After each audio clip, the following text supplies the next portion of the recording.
എല്ലാവർക്കും നമസ്കാരം. ഞാൻ സരിത മഹേശ്വരൻ. ഇന്ന് ശ്രീകൃഷ്ണവിലാസ മഹാകാവ്യത്തിൻ്റെ 11ാമത്തെ സർഗത്തിലെ 43, 44, 45 എന്നീ 3 ശ്ലോകങ്ങൾ നമുക്ക് പഠിക്കാം. 3 ശ്ലോകങ്ങളിലും അനുഷ്ഠുപവൃത്തം തന്നെയാണുള്ളത്. സുകുമാരകവി ഭഗവാൻ കാളകളെ ബന്ധിക്കാൻ പുറപ്പെടുന്നതാണ് വർണ്ണിച്ചു കൊണ്ടിരിക്കുന്നത്. ഈ നഗ്നജിത്തിനോട് പറഞ്ഞതിന് ശേഷം ഭഗവാൻ അതിനായിട്ട് പോവുകയാണ്. നമുക്ക് ആദ്യം 43ാമത്തെ ശ്ലോകം നോക്കാം. ഇത്യുക്ത്വാ സപ്തധാ ഭൂത്വാ ക്രുദ്ധാനാ സ്ഫോടനിസ്വനൈഃ മേഷാനിവ നിമേഷേണ താൻ മുമോച ബബന്ധ ച.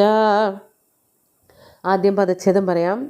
ഇതി ഉക്ത്വാ സപ്തധാ ഭൂത്വാ ക്രുദ്ധാൻ ആസ്ഫോടനിസ്വനൈഃ മേഷാൻ ഇവ നിമേഷേണ താൻ മുമോച ബബന്ധ ച. വളരെ വേഗത്തിൽ കഴിഞ്ഞു എല്ലാ കാര്യങ്ങളും.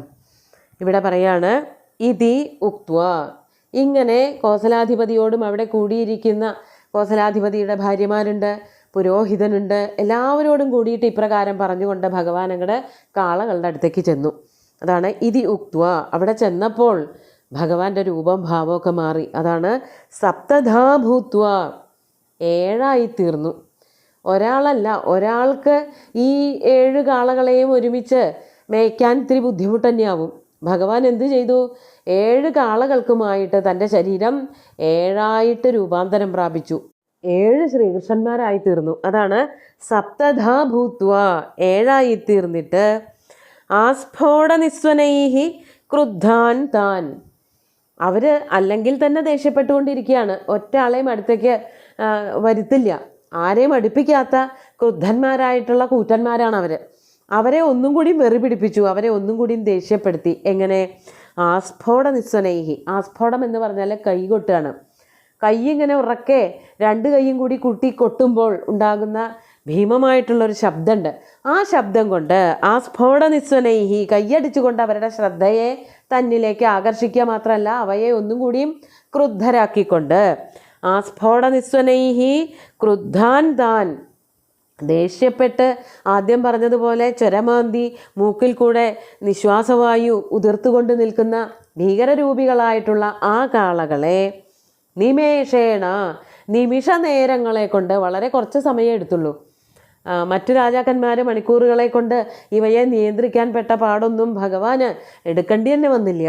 ഭഗവാൻ നിമിഷ നേരങ്ങളെ കൊണ്ട് അവരെ എന്താക്കി തീർത്തു? മേഷാൻ ഇവ, മേഷങ്ങളെ എന്ന പോലെ. മേഷങ്ങളെന്ന് പറഞ്ഞാൽ ആടുകൾ എന്നാണ് അർത്ഥം. അതായത് കാളയും ആടും തമ്മിൽ നല്ല വ്യത്യാസമുണ്ടല്ലോ, അവയുടെ സ്വഭാവത്തിന് നല്ല വ്യത്യാസമുണ്ട്. കാളകൾ ആക്രമണകാരികളാണ്, വലിപ്പവും കൂടുതലുണ്ട്, അവയുടെ അടുത്തേക്ക് പോകാൻ ഇത്തിരി പേടിക്കണം. ആടുകൾക്ക് അങ്ങനെയൊന്നുമില്ല, ആടുകൾ പൊതുവേ ശാന്ത സ്വഭാവികളാണ്. അപ്പോൾ ഈ കാളകളെ 7 കാളകളെയും നിമിഷ നേരങ്ങളെ കൊണ്ട് ആടുകളെ പോലെ ആക്കി. ഇവിടെ നിമേഷേണ, മേഷാൻ എന്നൊക്കെ പറയുമ്പോൾ അവിടെ ഒരു ശബ്ദാലങ്കാരമൊക്കെ ഉണ്ട്. ഒരേപോലെയുള്ള അക്ഷരങ്ങൾ പ്രയോഗിച്ചിട്ട് ശബ്ദാലങ്കാരവും സുകുമാരകവി ദീക്ഷിച്ചിട്ടുണ്ട്. അങ്ങനെ നിമേഷേണ മേഷാനിവ മുമോച. മുമോച എന്ന് പറഞ്ഞാൽ തൊഴുത്തിൽ നിന്നും കയറൂരി വിടുകയും ചെയ്തു, വലിയ താമസമില്ലാതെ ബബന്ധച, കെട്ടിയിടുകയും ചെയ്തു.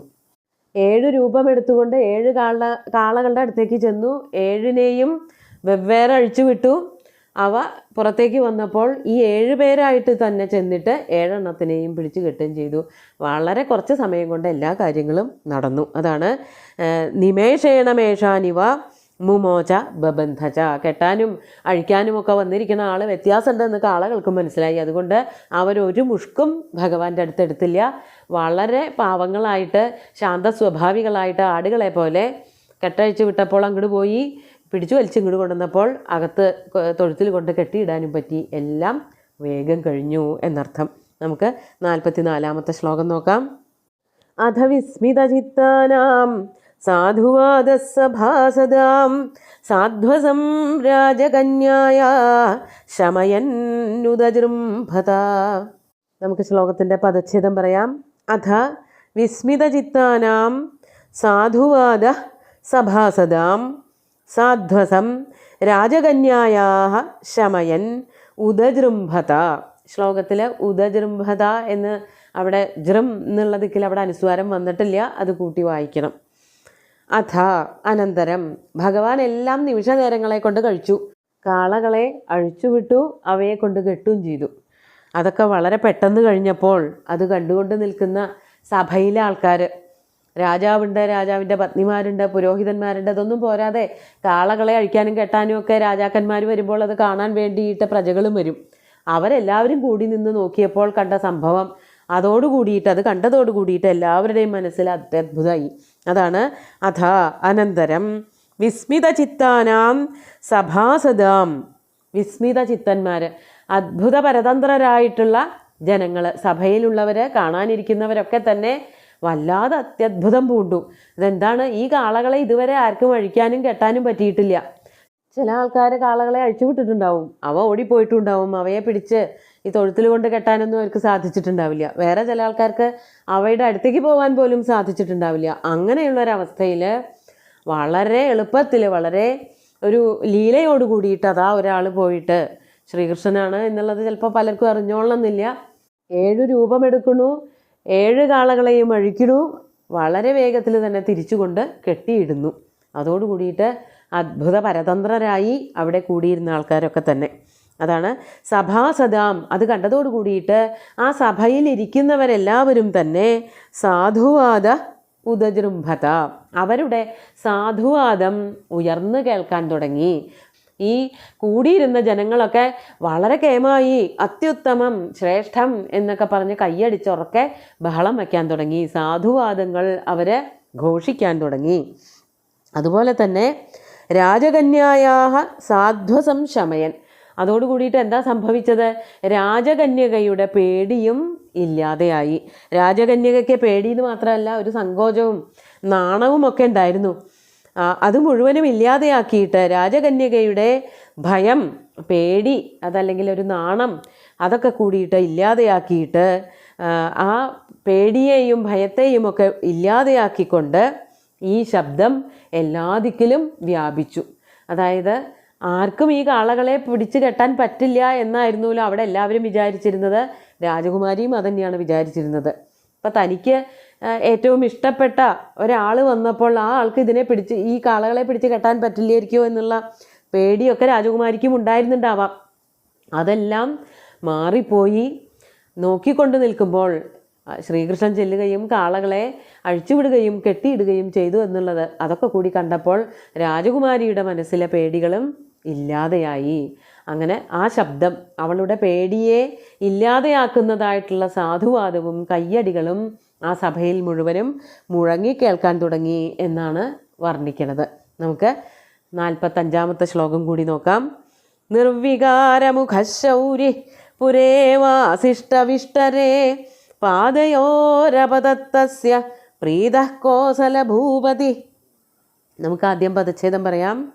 നിർവികാരമുഖ ശൗരി പുരാ ഇവ ആസിഷ്ട വിഷ്ടരേ പാദയോഃ അപതത് തസ്യ പ്രീതഃ കോസലഭൂപതി. ഇതൊക്കെ കൂടി കണ്ടതോടുകൂടിയിട്ട് കോസല രാജാവിന് ആകെ എന്തായിത്തീർന്നു എന്നുള്ളതാണ് കവി പറയണത്. നിർവികാരമുഖ ശൗരി, ഈ കാളകളെ തിരിച്ചുകൊണ്ട് കെട്ടിയിട്ടിട്ട് ഭഗവാന്റെ മുഖത്ത് യാതൊരു ഭാവവ്യത്യാസവും ഇല്ല. ഞാൻ വലിയൊരു പ്രവൃത്തിയാണ് ചെയ്തതെന്നോ അല്ലെങ്കിൽ അത്യധ്വാനം ചെയ്തു എന്നുള്ളത് കൊണ്ടൊരു ക്ഷീണമോ വിയർപ്പോ ഒന്നുമില്ല.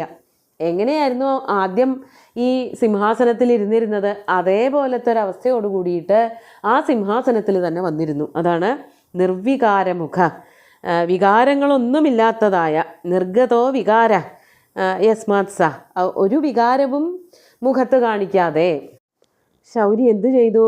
വിഷ്ടരേ പുരാ ഇവ ആസിഷ്ട. ആദ്യം എവിടെയാണോ ഇരുന്നത്, ഏതൊരു സിംഹാസനത്തിലാണോ ഇരുന്നത് അവിടെ തന്നെ വന്ന് ഇരുന്നു. കുറച്ച് നേരത്തേക്കൊന്ന് എണീറ്റ് പോയി എന്തോ ഒരു ചെറിയൊരു കാര്യം ചെയ്തിട്ട് വന്നിരുന്നത് പോലെ, ഒരു ക്ഷീണവും ഇല്ല, ഒരു അഹങ്കാരവും ഇല്ല, ഒരു പൊങ്ങച്ചവും ഇല്ല, ഒന്നുമില്ല, തിരിച്ചവിടെ തന്നെ വന്നിരുന്നു. അത് കണ്ടതോടു കൂടിയിട്ട് കോസല രാജാവ് എന്താ ചെയ്തത്? പ്രീത, വളരെയധികം സന്തുഷ്ടനായിട്ടുള്ള കോസലഭൂപതി, കോസല രാജാവായിട്ടുള്ള നഗ്നജിത്ത്, തസ്യ, ആ ശ്രീകൃഷ്ണൻ്റെ പാദയോഹ്, 2 കാലുകളിലുമായിട്ട് അപതത്, നമസ്കരിച്ചു എന്നർത്ഥം. ഒട്ടും പ്രതീക്ഷിച്ചില്ല ഈ കാളകളെ ശ്രീകൃഷ്ണൻ പിടിച്ചു കെട്ടുമെന്ന്. അത് 2 പേർക്കും ഒരേപോലെയായിരുന്നു ഇച്ഛ. ശ്രീകൃഷ്ണന് നഗ്നജിത്ത് ശ്വശുരനാവണമെന്നായിരുന്നു മോഹം. അതേപോലെ തന്നെ നഗ്നജിത്തിന് ശ്രീകൃഷ്ണൻ മരുമകനാകണം, ജാമാതാവാകണം എന്നുള്ള മോഹം ഉണ്ടായിരുന്നു. എല്ലാം വേഗത്തിൽ നടന്നു. കാളകളെ പറ്റി ഒട്ടും പേടിക്കേണ്ടി വന്നില്ല. അവരൊട്ടും വെറി പിടിച്ചില്ല. അവർ അഴിച്ചുവിട്ടു. അവരെ അതേപോലെ തന്നെ പിടിച്ച് കെട്ടുകയും ചെയ്തു. ആടുകളെ പോലെയായിരുന്നു എന്നാണല്ലോ പറഞ്ഞത്. അതോടുകൂടിയിട്ടാണ് കോസലാധിപതിക്ക് ഏറ്റവും അധികം സന്തോഷമായത്. തൻ്റെ മകൾക്ക് ഏറ്റവും ഉചിതനായിട്ടുള്ള ഒരു വരനെ കിട്ടി എന്നുള്ള സന്തോഷം. നമുക്ക് ശ്ലോകങ്ങൾ ഒന്നുകൂടി ചൊല്ലി നോക്കാം. ഇത്യുക്ത്വാ സപ്തധാ ഭൂത്വാ ക്രുദ്ധാനാ സ്ഫോടനിസ്വനൈഃ മേഷാനിവ നിമേഷേണ താൻ മുമോച ബബന്ധ ച അഥ വിസ്മിതചിത്താനാം സാധുവാദസഭാസദാം സാധ്വസം രാജകന്യായാ ശമയന്നുദജൃംഭത നിർവികാരമുഖശൗരി പുരേവാസിഷ്ടവിഷ്ടരേ പാദയോരപദത്തസ്യ പ്രീതഃ കോസലഭൂപതി. അങ്ങനെ കോസലാധിപതി ഭഗവാനെ നമസ്കരിച്ചു. ബാക്കിയുള്ള വിഷയങ്ങൾ, വിവാഹാദി കാര്യങ്ങളൊക്കെ അടുത്ത ശ്ലോകങ്ങളിൽ നമുക്ക് കാണാം. സുന്ദരമായിട്ടുള്ള 3 ശ്ലോകങ്ങളും ഭഗവാന്റെ കാൽക്കൽ അർപ്പിച്ചുകൊണ്ട് ഗുരുവായൂരപ്പനെ സാഷ്ടാംഗം നമസ്കരിച്ചുകൊണ്ട് എല്ലാവർക്കും ശുഭദിനം നേർന്നു നിർത്തട്ടെ. നന്ദി.